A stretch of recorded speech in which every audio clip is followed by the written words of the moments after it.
Assalamualaikum warahmatullahi wabarakatuh. Perkenalkan, nama saya Karisma Nur Aryatika, NIM 202111050, kelas ASM 20. Baiklah, pada video kali ini saya ingin melengkapi tugas statistika 2 yang diberikan oleh Ibu dosen Aris Indriati, SPD, SI, MPD. Pada video kali ini saya akan menjelaskan tentang uji hipotesis, uji C-squared, uji regresi, uji F, dan non-parametrics. Uji hipotesis. Apa sih istilah dari hipotesis statistika? Hipotesis statistika adalah sebuah hipotesis mengenai dugaan terhadap keadaan suatu populasi. Hipotesis ini harus diuji secara statistik, sehingga kita dapat menerima atau menolaknya. Proses untuk menguji suatu hipotesis untuk dapat diterima atau ditolak secara statistik disebut penguji hipotesis. Apa itu uji hipotesis?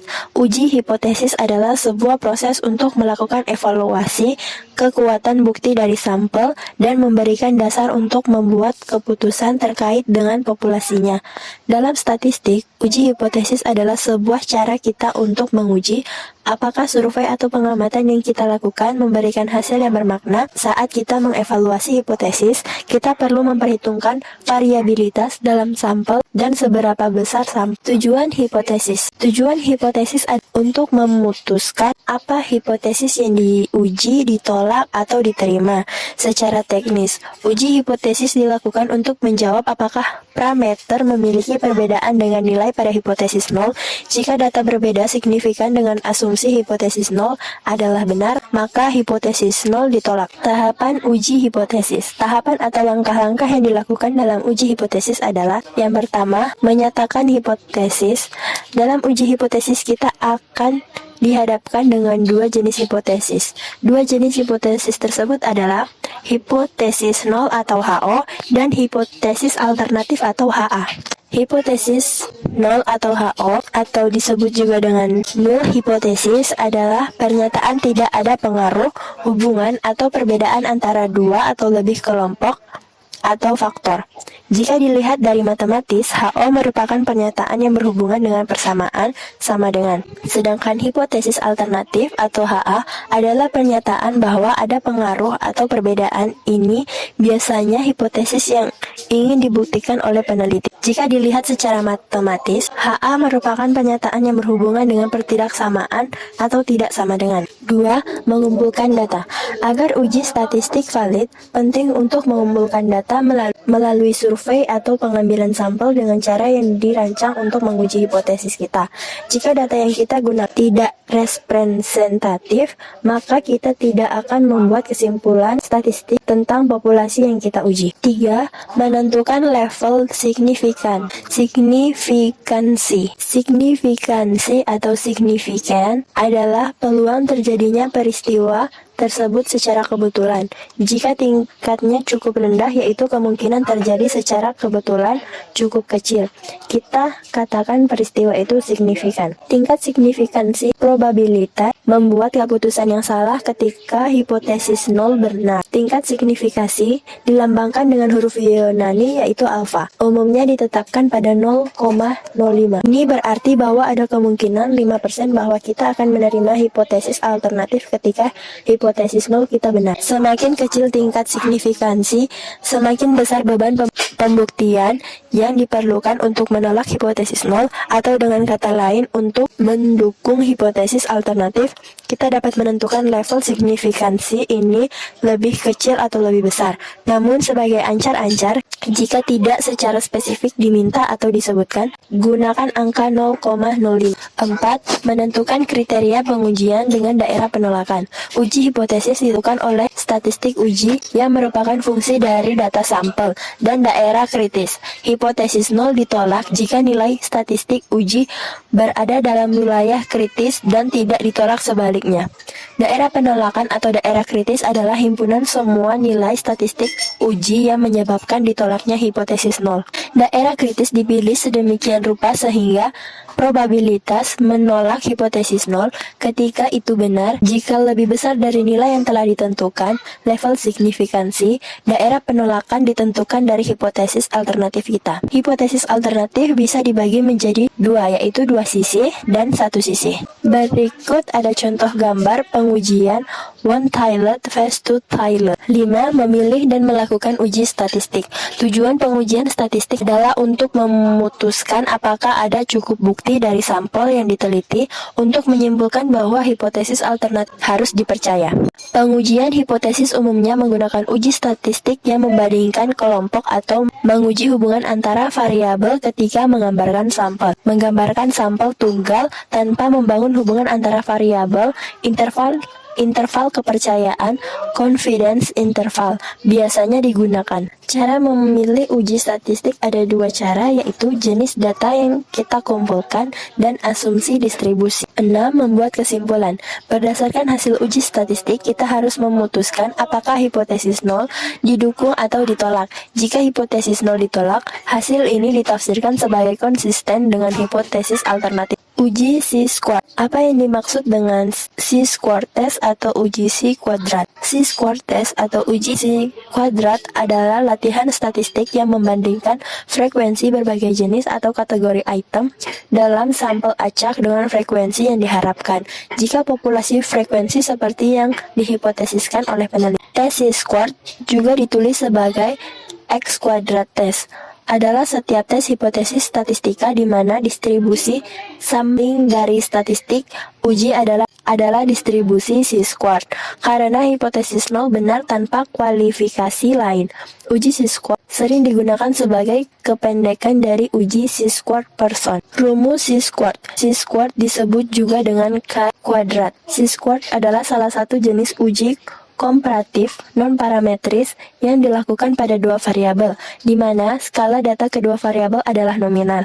Apabila dari dua variabel ada satu variabel dengan skala nominal, maka dilakukan uji C-squared dengan menunjukkan bahwa harus diuji pada derajat yang terendah. Berikut akan kita bahas tentang rumus syarat uji C-squared. Uji C-squared merupakan uji non-parametris yang paling banyak digunakan. Namun perlu diketahui, syarat-syarat uji ini adalah frekuensi respon atau sampel yang digunakan besar. Sebab ada beberapa syarat di mana C-squared dapat digunakan, yaitu 1. Tidak ada sel dengan nilai frekuensi kenyataan atau disebut juga actual count FO 0 sebesar 0. Kedua, apabila bentuk tabel kontingensi 2 kali 2, maka tidak boleh ada satu sel saja yang memiliki frekuensi harapan atau disebut juga expect count FH kurang dari 5. 3. Apabila bentuk tabel dari 2 kali 2, misal 2 kali 3, maka jumlah sel dengan frekuensi harapan yang kurang dari 5 tidak boleh lebih dari 20%. Jenis uji C-squared. Rumusan C-squared sebenarnya tidak hanya ada satu. Apabila tabel kontingensi bentuk 2 kali 2, maka rumus yang digunakan adalah seleksi Yates.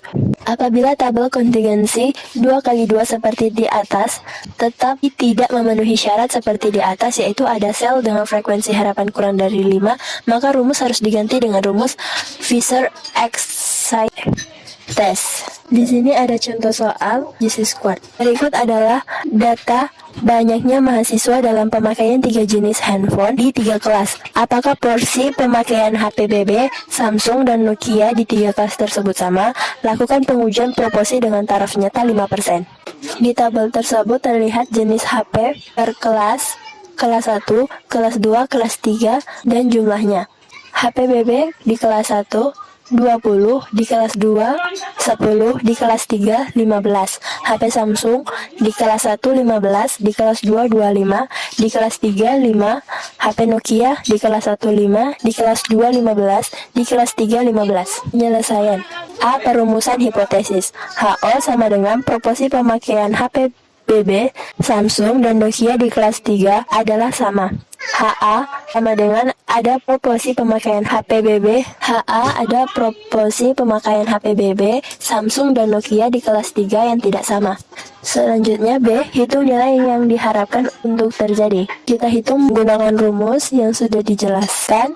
Kemudian gambar grafik distribusi. Kesimpulannya, HO ditolak, ada proporsi pemakaian HP BB, Samsung, dan Nokia di kelas 3 yang tidak sama. Selanjutnya kita ke uji regresi. Uji regresi adalah suatu metode analisis yang biasa digunakan untuk melihat pengaruh antara dua atau banyak variabel. Umumnya, analisis regresi digunakan untuk melakukan prediksi atau ramalan. Sedangkan hubungan variabel tersebut bersifat fungsional yang diwujudkan dalam suatu model matematis. Selain itu, analisis regresi juga dipakai untuk memahami variabel yang berhubungan dengan umum. Manfaat penggunaan analisis regresi untuk mengetahui variabel-variabel kunci yang memiliki pengaruh terhadap suatu variabel bergantung modelan, pendugaan, atau peramalan. Manfaat analisis regresi. Analisis regresi memiliki banyak manfaat untuk semua bidang, baik ekonomi, industri, pemerintah, hingga ilmu lingkungan. Berikut ini beberapa manfaat yang bisa didapatkan dengan melakukan penerapan analisis regresi. Pertama, meramalkan nilai rata-rata variabel bebas yang didasari nilai variabel bebas di luar jangkauan sampel. 2. Menguji hipotesis karakteristik dependensi. 3. Membuat estimasi rata-rata dan nilai variabel berdasarkan nilai variabel bebas. Mengenal analisis regresi. Mengenal analisis regresi sederhana. Analisis regresi sederhana merupakan metode pendekatan untuk pemodelan hubungan antara suatu variabel dependen dan satu variabel independen. Dalam analisis regresi sederhana, hubungan antara variabel bersifat linear, di mana perubahan pada variabel X akan diikuti oleh perubahan variabel Y secara tetap. Sedangkan pada hubungan non-linear, perubahan variabel X tidak diikuti dengan perubahan variabel yang proporsional. Seperti halnya pada model kuadratik, di mana perubahan X akan diikuti oleh kuadrat variabel X, hubungan tersebut tidak bersifat linear. Adapun secara sistematis, bentuk analisis regresi linear sederhana memiliki gambaran seperti berikut. Y sama dengan A tambah BX tambah E. Y variabel dependen atau response, A tercepat atau konstanta, B koefisien regresi atau slope, E residual atau error. Model regresi linear. Model regresi linear sederhana yang ideal harus memenuhi beberapa asumsi-asumsi sebagai berikut. 1. Eksogenitas yang lemah. Dalam model regresi linear memberi syarat bahwa variabel X bersifat tetap, sementara variabel Y bersifat acak atau berubah, di mana satu nilai variabel X akan memprediksi variabel Y, sehingga ada kemungkinan beberapa variabel Y. Dengan begitu harus ada nilai kesalahan pada variabel Y. 2. Linearitas. Kenaikan variabel X harus diikuti dengan cara proporsional oleh kenaikan variabel Y. Apabila dalam pengujian linearitas tidak terpenuhi, maka dapat melakukan transformasi data atau memakai bentuk kuadratik atau model lainnya yang sesuai dengan bentuk hubungan non-linear. 3. Variance error yang konstan. Variance error perlu konstan karena jika konstan maka variabel error dapat membentuk model sendiri dan mengganggu model utama, sehingga penanggulangan permasalahan heterokedastisitas bisa diatasi dengan menambahkan model variance error ke dalam model ARCA atau Grudge. 4. Autokorelasi untuk data time series. Apabila kita memakai analisis regresi sederhana untuk data time series atau data yang disusun berdasarkan urutan waktu, maka terdapat asumsi yang harus dipenuhi, yakni asumsi autokorelasi. Asumsi ini melihat pengaruh variabel lag waktu sebelumnya terhadap variabel Y. Uji F. Uji F dikenal dengan uji serentak atau uji model atau uji ANOVA, yaitu uji untuk melihat bagaimanakah pengaruh semua variabel bebasnya secara bersama-sama variabel terkait, atau untuk menguji apakah model regresi yang kita buat baik atau signifikan, atau tidak baik atau non-signifikan. Jika model signifikan, maka model bisa digunakan untuk prediksi atau peramalan. Sebaiknya jika non atau tidak signifikan, maka model regresi tidak bisa digunakan. Cara melakukan uji F. Uji F dapat dilakukan dengan membandingkan F hitungan dengan tabel F dalam Excel. Jika F hitungan lebih dari F tabel, HO ditolak, HA diterima. Maka model signifikan atau bisa dilihat dalam kolom signifikansi pada ANOVA olahan dengan SPSS. Gunakan uji regresi dengan metode enter atau full model. Model signifikan selama kolom signifikansi persen kurang dari alfa. Kesiapan berbuat salah tipe 1 yang menentukan penelitian sendiri. Ilmu sosial biasanya paling besar alfa 10% atau 5% atau 1%. Dan sebaliknya, jika F hitungan kurang dari F-table, maka model tidak signifikan. Hal ini juga ditandai nilai kolom signifikan persen akan lebih besar dari alpha. Uji non-parametrics. Statistika non-parametrics senantiasa di dalamnya terdapat statistik deskriptif non-parametrics, model statistik, inferensi, dan uji statistik. Tentu saja struktur model non-parametrics tidak ditentukan a priori, tetapi ditentukan dari jumlah data. Oleh karena itu, istilah non-parametrik tidak dimaksudkan untuk menyirat bahwa model seperti itu sama sekali tidak memiliki parameter, melainkan bahwa jumlah dan sifat parameternya fleksibel dan tidak ditetapkan sebelumnya. Histogram adalah contoh estimasi non-parametrik dari distribusi probabilitas. Pengertian statistik non-parametrik.